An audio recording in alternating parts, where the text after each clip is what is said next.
So in Korea, all the men should join the military for a certain period of time. So I did too. This is me in the boot camp, and here in the middle, there's another me in the boot camp. So if you think about joining the military, not because you wanted to, but because you are forced to, it's not really easy to be in there. It's really hard. For me, it was very difficult to be in the military because I didn't want to go there. In the military, I had no freedom to go outside the camp when I wanted to. In the military, I had no freedom to call my family, friends, because they wouldn't let me have a phone. In the military, I was only getting paid about $150 per month for 23 months, which is my entire service period. So, being in the military is not a pleasant thing. Being in Korean military is hard. But if I recall my military service, I don't think it was a bad time. I think it was a pretty good time of my life. And how is it possible that I can think of my military service as a pleasant moment, even though I had to go through all the difficulties? Before I give you my answer, I want to introduce you research about happiness. It's a pretty popular psychology research on happiness, and it's known as Harvard Happiness Study. This is an 80-year-old longitudinal study conducted to research adult development. When they first started this research in 1938, they recruited two different groups of people.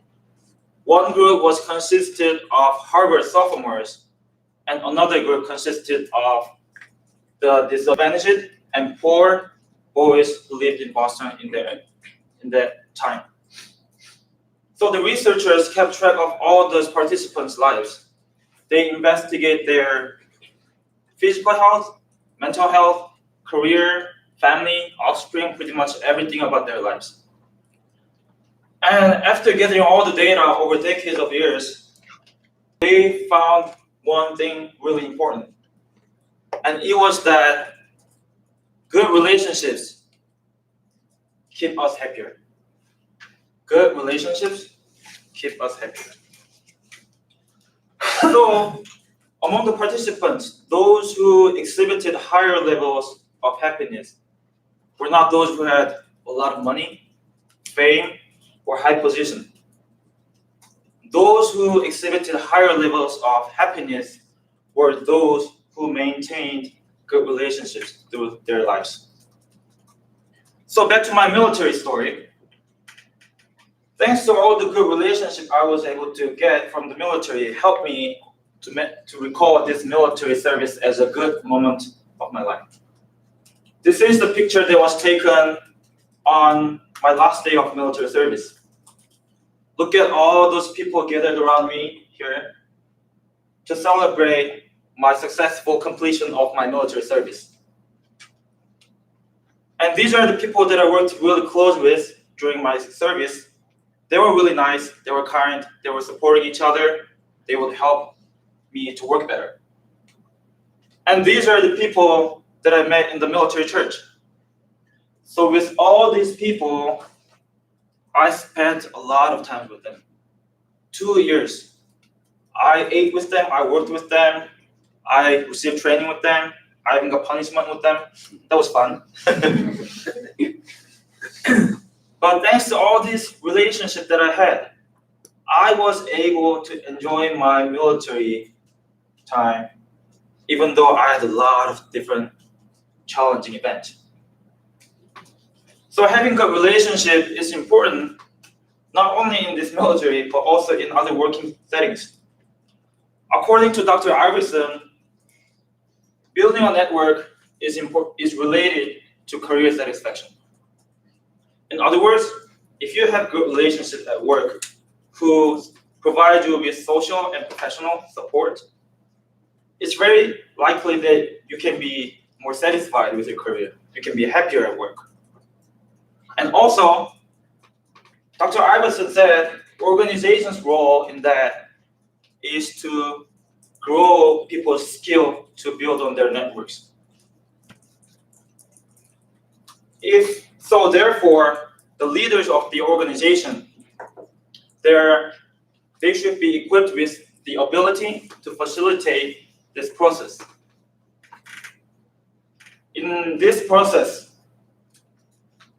we can see that leaders are very important in making good relationships throughout the organizations.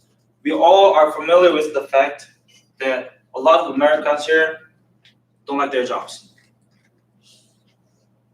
But if they have good leaders who can facilitate good relationships throughout the organization among the employees, they can be happier and more satisfied with their career. So being a leader who is competent at providing guidance and initiating systems and organizations to build more better, good relationships at work is really important. Thank you.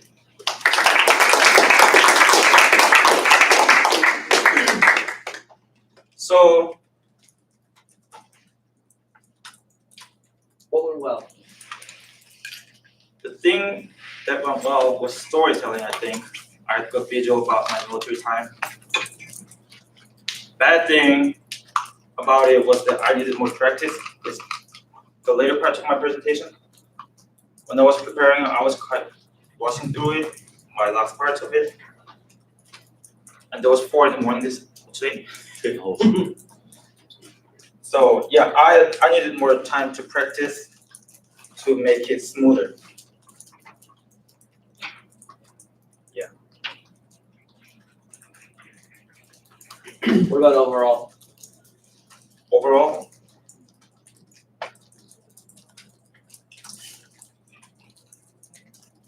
I think I came out to be more comfortable in the beginning than I thought that I would be. Maybe this is because it's my second time. But another thing is that I was more pressured because I received so much compliment for my first presentation. But then I had less time to practice it than my first presentation. I don't know, I feel like they kind of backfired me. But I don't know. I realized that I'm getting more comfortable, and I volunteered to be the last one in this presentation today because I want you to feel the pressure being the last, with maintaining all the momentum to the end. I want to go through with that challenge. Yes. I think you did an excellent job framing your story. Like, it was not only captivating because it's a different story to like American culture, right? Like, you call it military time, whereas Americans would call it military service. And so, as you're talking about, I'm like, how's he gonna? Like, I'm thinking about that different culture piece, and I'm thinking about how's he gonna weave this in, and like, get this like really good kind of like momentum going into it. And I think you nailed it, in my opinion. I think you probably could have nailed it harder. You could have like landed the plane a little bit better, but I don't think it was bad. So if you're beating yourself up too much about like preparation, I think it was really good. And you like, even at the end, you stumble a little bit. Yes. And you let the crack show a little bit, but you recovered so good. Like it was, and that's the mark of like a good presenter. You know, like when you can, not the only mark, but when you can fumble like that and just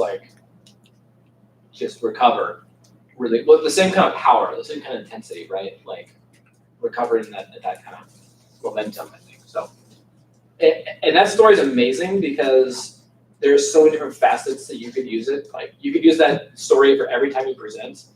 In a different way, yeah. Like you could use there's probably so many experiences you could bring out of that, and it's really good to connect with your audience. Like that's pretty awesome. Did you tour during your military career? No, for most Korean soldiers, they're just being located in Korea. Some Navy people they go on a tour with those big ships around the world, but only few of them do Is it. it because of North Korea that you gotta, you're pretty much you? It's yeah, it's mainly because of North Korea that we have the military duty. We think them as our main enemy, Yeah. although they are our people still. I know it's weird. Yeah. Go ahead. Brave move quoting a Harvard study. It's been used to deceive before, so I hope it's real. I did look it up. It looks real. Second of all, I just really think you are a great presenter, and I would be comfortable putting you in front of anyone I know because I know that you do a good job. And the last thing, I'm just curious. What did you notice with the audience as you were speaking?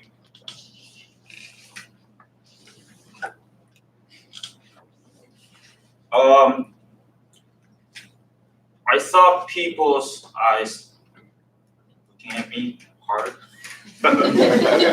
So when I had this eye contact with people here, that really made me nervous, I think. It's not really my culture to really do eye contact. I'm working on it still. Yes. Anything about like the energy, or do you feel like there's a rise or a fall at any point? I'm not. There's not a question behind the question. I'm just curious what you noticed. I don't know. I was too worried about my later part of the presentation. So I really. Well, what's the story behind the eye contact? So in many Asian cultures, looking directly into your eyes, it's considered rude sometimes. Actually, many times. Like, looking directly into other people's eyes made me really uncomfortable. How do you explain the staring contest?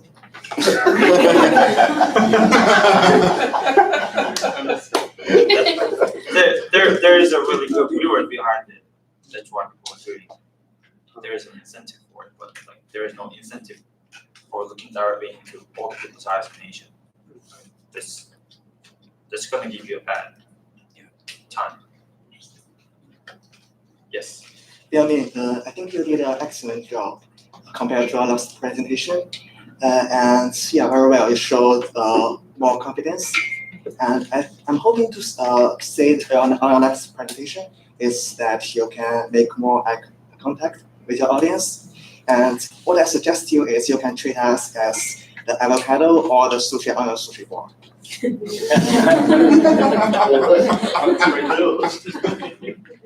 I'll think about it. Thank you. I think you did a really good job at starting your presentation with your story. You made us laugh, but also you brought it to seriousness where we were like paying attention to what you were saying. And I think you're a really good presenter because you made yourself present in the front. Like you went from one side to the other, but you weren't fast about it, so you were making us distracted. I think that's what you did really well. And then I like how the tone you speak out because it was at a constant rate and like again kept us engaged and I was really enjoying everything.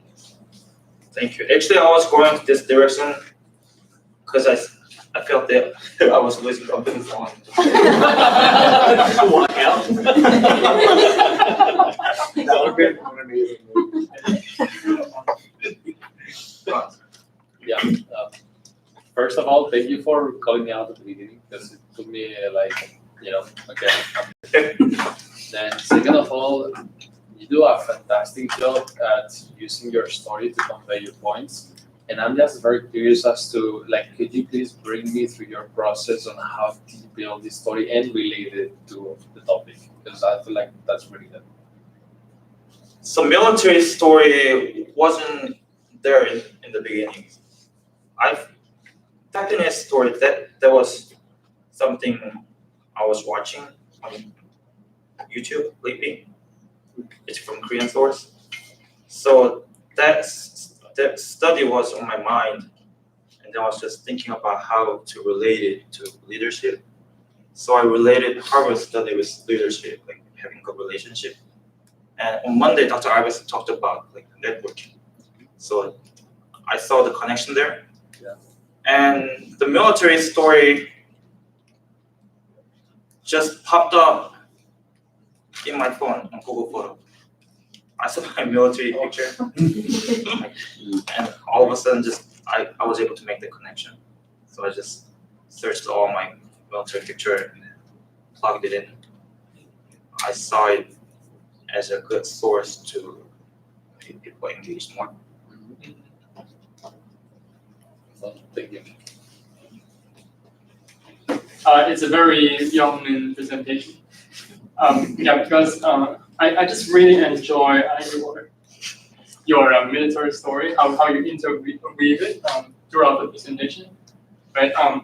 And that was one of the advices, right? Dr. Fuller just gave today, like how you interweave the military, and I think you demonstrate a great example, a great role model here. Yeah, and on top of all the good comments, I like your way of emphasizing good relationships keep us happier. I like how you repeat it. So although it's a very tiny move, but it has that great effect. Yeah, it's what a great speaker would do. Emphasize that point, like say it one more time, 2 more times. If you could get us to speak that with you, or maybe like I say hip, you say hop, that kind of thing. Like that would be even better. Yeah. So wow, keep it up. Thank you.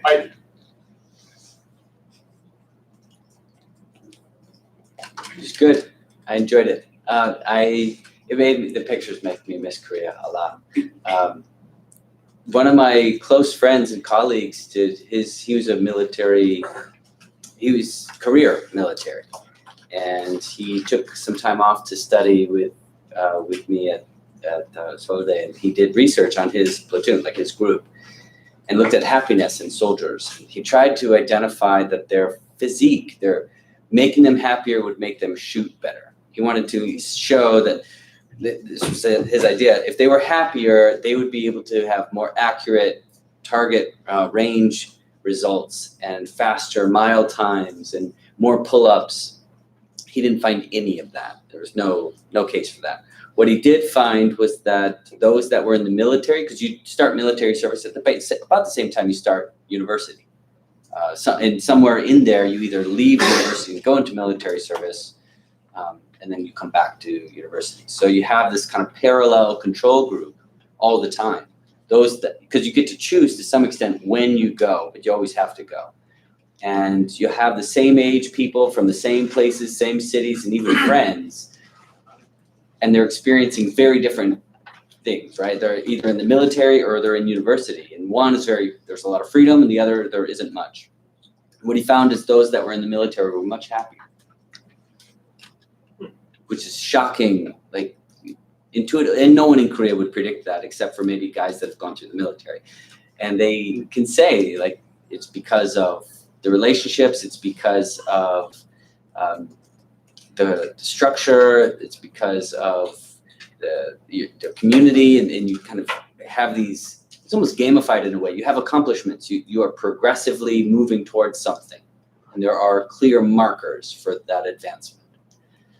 So in that way, it's really functional. I mean, you could argue the same about school, but they just do it in a more rigid system, more rigid structure, and it's forced in the military. You could fail out of school. I mean, no one's going to force you to pass. But the military, you have to get through it. Right? You have to make it. So it's fascinating. So it's a great story. I love how you connected it with the research, with the topic was impressive. It was really good. I appreciated that. So yes, thank you. You did a great job. Is it the same for both men and women there? No women. Oh yeah, it's only the guy.